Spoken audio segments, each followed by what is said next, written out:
Okay, we're going to another episode of On the Wrist from Off the Cuff. Today we have a really cool review for you from the brand Geckota. Now they might sound a little bit familiar because they're actually the UK-based micro brand that brought you WatchGecko straps, which you've seen featured on the channel before. Essentially, they've gone out and started making watches too, and some really good ones, which one of them I'm actually going to be sharing with you right now. As terms of the type of watch, this would be categorized as a dive watch. Some key common characteristics and design when you're looking for a dive watch: you're going to want, of course, water resistance, typically through some type of screw down crown. You're going to want something that's tough, legible, with a dive time bezel, and a diver's extension is always nice if on bracelet. This particular model is called the S-01 Phalanx. And it's basically an evolution of the Geckota S-01 Diver. They kept the essential Geckota DNA, but now they rebranded it with the phonetic NATO alphabet of Sierra 01. Essentially the S-01, Sierra 01, of course. Nice little nomenclature, military tie there. So it does feel a little bit tactical in the way that it's named, and also in the general overall aesthetic. This definitely has some really nice field watch vibes to it. It's more than just a diver. I think it definitely dips into that tactical style of watch that I think is really popular right now, and something that a lot of boutiques, brands, as well as smaller micro brands, have really been keying into, which, as prior active duty Marine Corps, I gotta say that's something that excites me because I love tactical gear. It's a good piece of kit. As when we would work with the Royal Marines, that was always a tagline I always thought was kind of funny, is it's a good piece of kit. I would consider this definitely a good piece of kit. These are actually a limited edition at 50 each. And this is 50 each in the subdued satin, and then 50 each also in the PVD black as well. Now these aren't super cheap. They're actually $931. But you know what? They're super nice actually. So if this had a different name brand on there, like if this said like Bremont or really any other recognizable brand, this is like Bell and Ross on it, this could easily be a watch that costs $1,800. But it's not. It costs $900 because it's from another company that you don't know. So with that said, let's go ahead and zoom the camera out, get this piece in hand, and take a closer look. All right, so as you can see, this is, obviously it's quite a looker. I love how balanced it is, how symmetrical it is. I love all the indexing that you get on here, so you can really have great scales in terms of timing. And hey, at the end of the day, that's kind of what watches are all about. Now, as far as the case size goes, this is actually a 42.5. It's also just shy of 14 millimeters thick at 13.9.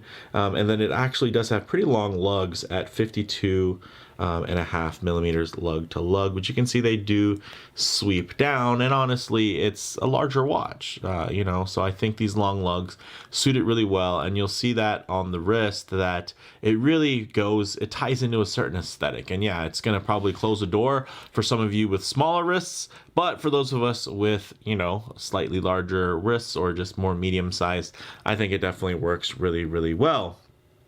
It is stainless steel cased, and then in a matte bead blast, which looks really phenomenal and really suits the overall aesthetic. You also do get captive bezel there, as you can see, and ooh, lovely bezel action. 120 click, unidirectional, lines up just about perfect. Wow. Really nice. And if I can get the camera up here, I really like how secure that bezel pip looks as well. That looks protected. Doesn't look like it's going anywhere. Doesn't look like it's going to be patinaing or anything like that, getting dirty. So I really do like that particular feature. Now, the crown is screw down and offset, which is nice. Obviously, it's not going to dig into the back of your hand or the back of your arm, depending on if you're left or right-handed.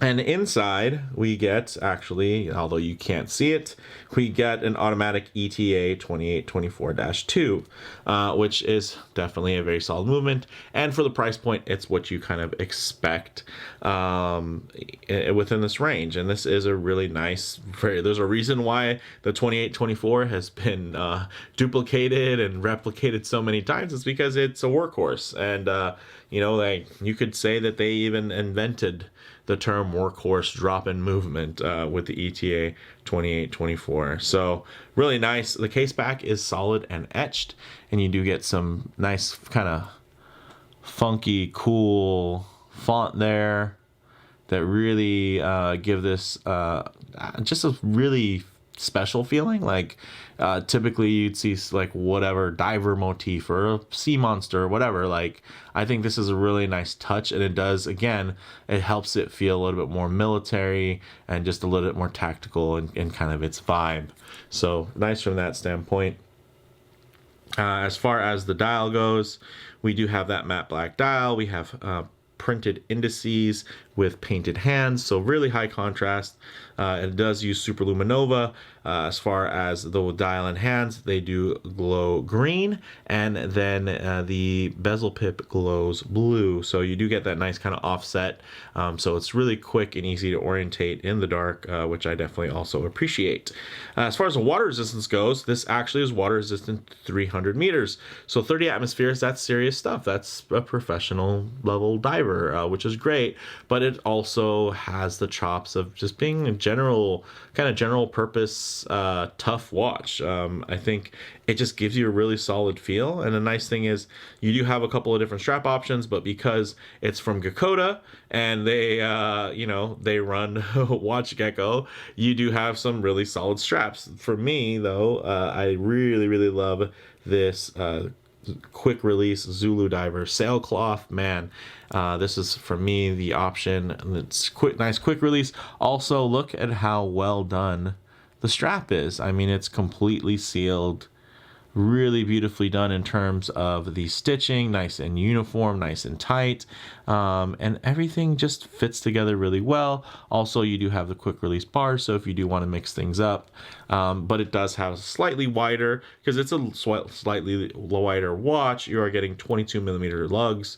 So if you have a lot of 20 millimeter straps, this is going to be a little bit large, but hey, who knows, maybe you collect a lot of Seikos and you have tons of 20 millimeter straps that you'll be able to swap in and out with, so no worries there. This strap does have a slight taper of 2 millimeters, so it'll go from 22 down to 20 when you get down to the buckle here, which is signed as a Zulu Diver buckle. So really nice from that standpoint. But with that said, let's actually get this piece on the wrist and see how it actually wears. All right, as you can see on my 7¼ inch wrist, this thing wears really well. I mean, obviously it has quite a footprint on it, and it's gonna look really oversized when you get it really close, but because of the way that they did the dial, how those numerals are kind of more placed towards the center of the dial, and then you have these other tracks on the outer portion of the dial, it also helps the visual weight be managed quite well and proportioned really nice. And you can see that it actually does sit on the wrist really nicely. It lays, it has a nice little kind of sweeping wrap to it. This sailcloth is outstanding. And you know what, I'm not really one for faux Tina, but I am huge on color play, and I think if I just look at this dial and I just consider what's on here, color play, and not really trying to look like an aged look, because honestly, when you look at this, to me anyway, it doesn't scream vintage watch. It's quite large, it has some modern finishing, it's a very modern timepiece, even down to the different types of fonts that were used. So for me, I think the use of this kind of patina style loom, for me, I read it more as just color play and them really mixing up the palette and giving you something that is actually quite nice to look at. You do get the pops of red, you get the clear, cool white, and then you get some nice kind of mustardy tones in there as well to add just a bit of warmth and just make this feel less sterile, which is something that a lot of Mil-Spec divers do feel is quite sterile. With this, I think it gives it just a nice little touch of just like effort, you know, like, hey, well, we tried to make this thing not look like everything else that's out there, and we did a good job because, yeah, they blended some great elements together to create something. I mean, it's not the first watch ever to have a 12, 3, 6, and 9, but man, they just do something to where it doesn't necessarily recall other references when you look at it. It kind of has its own thing going on, and I appreciate that. Those handsets that are being used there definitely, you know, recall more aviator style. So again, you do get some nice kind of general purpose military kind of field vibes as well, and that really ties in beautifully with this matte blasted case. So really nice. Let's actually get this piece off the wrist onto the table and ready for some loom shots, low light transition, and closing thoughts. Okay, we'll go ahead and hit the lights.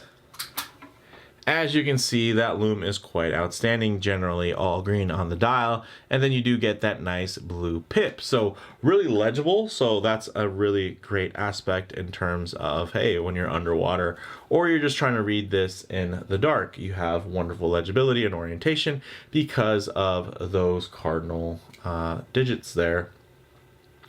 And then, you know, you guys know me. I like to work in some low light transition because you're not always going to be standing out in the middle of the field enjoying direct sunlight. A lot of times you're going to be in less than optimal lighting conditions.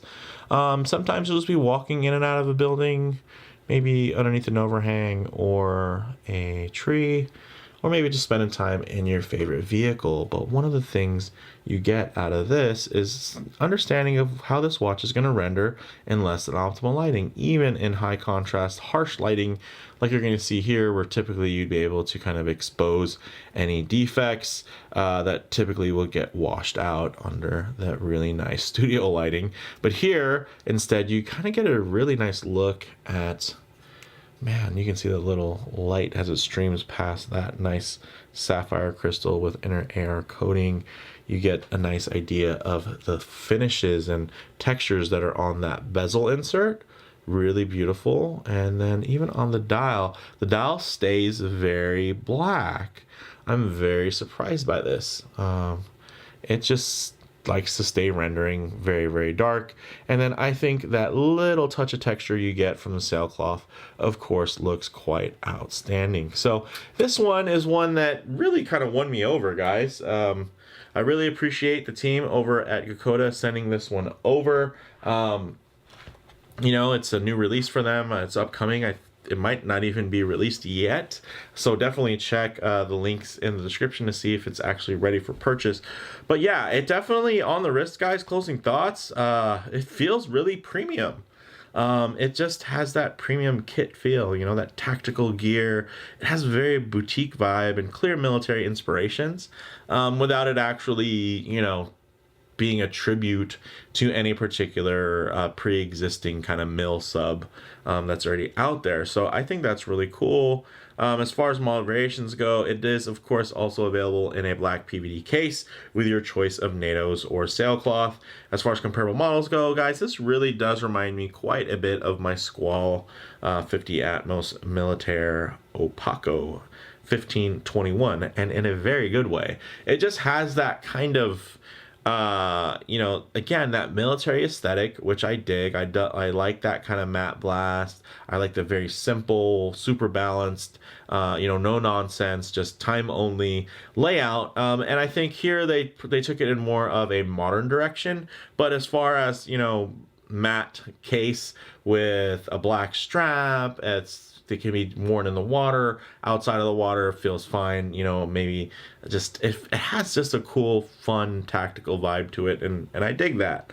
Bottom line, guys, if you're one of those people who love the idea of a modern, tactical Mil-Spec Diver, this is one of those that hits a lot of those familiar notes without really feeling derivative. That's what I like. You look at it, you might not know, hey, well, it's the, you know, the Sierra 01 Phalanx. Like, you might not know any of that, but you see this and it's just like, oh wow, that looks like a solid tool watch that looks like something that would look at home on a range or out in the field, or also jumping into the water, maybe cliff jumping down into the water from after, you know, scaling a wall or something like that. So yeah, it just gives me this fun kind of adventurous vibe that definitely is skewing more towards the military aesthetic, which of course, again, as a Marine, yeah, I'm digging that. So I do definitely enjoy this one. Let me know, though, what you guys think in the comments below. If you like the video, please do it like. And if you haven't already, please subscribe for more content just like this. Thanks, guys.